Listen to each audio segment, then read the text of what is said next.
In a decision dreaded by advocates of a free and open internet, the Federal Communications Commission voted on Thursday to overturn regulations mandating net neutrality.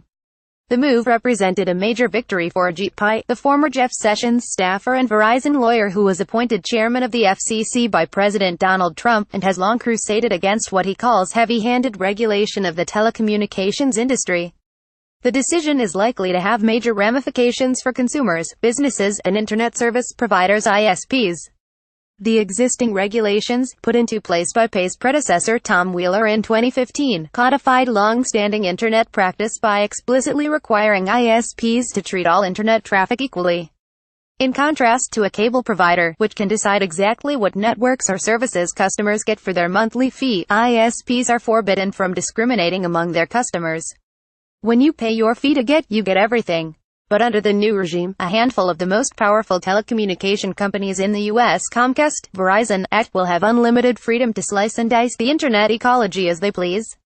What does this mean for you, me, and your favorite app? The most likely outcome, say net neutrality advocates, is that prices will go up, variety and diversity will go down, and the largest, best capitalized internet companies will have a significant advantage over upstart competitors.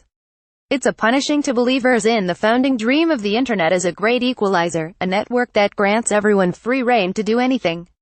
There are going to be fast lanes and slow lanes, says Gigi Sahn, a longtime public interest advocate and telecomist who served as counsel to Wheeler during the 2015 net neutrality fight, during which a broad coalition of internet companies and advocacy groups convinced both the White House and Wheeler that net neutrality was crucial, not just to a free internet, but also to a thriving internet economy. As a consumer, that means some of your favorite websites are going to load more slowly, and it also may mean some of your favorite content goes away because the provider just can't pay the fee. You are no longer going to be the one in control, says Son.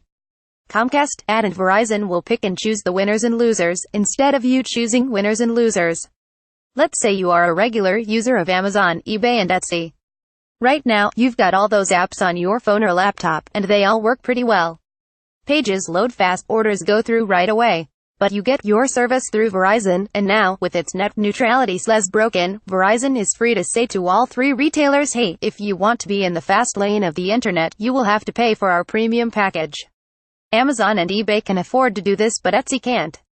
All of a sudden, Etsy is in the slow lane, and now when you try to search for a FCK the FCC Save Net Neutrality t-shirt to wear to your next protest, the page takes forever to load. It was exactly this scenario that inspired Chad Dickerson, the former CEO of Etsy, to help lead the 2015 fight to enshrine net neutrality as government policy. He says studies have shown that fractions of a second can make all the difference. Speed has an enormous influence on transaction volume, says Dickerson.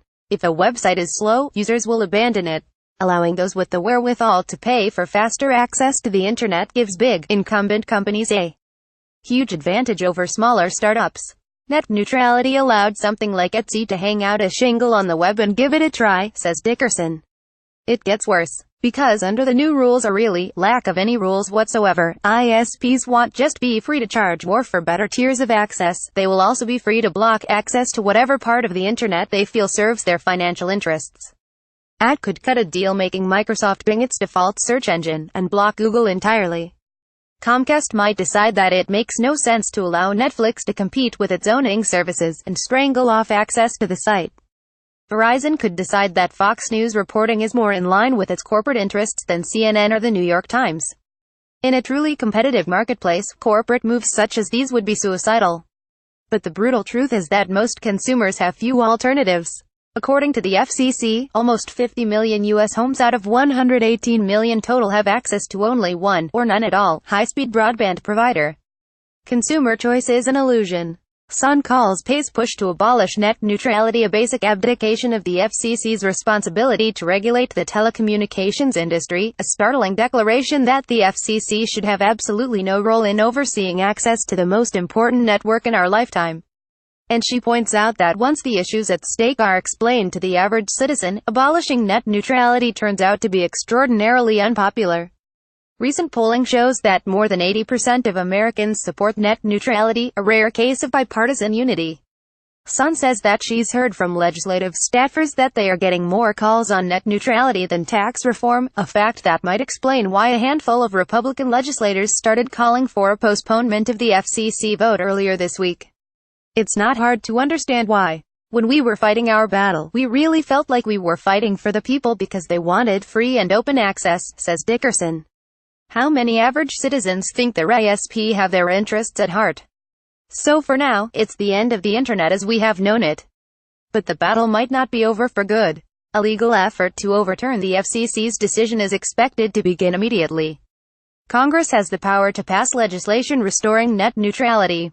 A generation of millennials, suggests Son, who have grown up taking the advantages of a free and unrestricted internet utterly for granted, care deeply about this.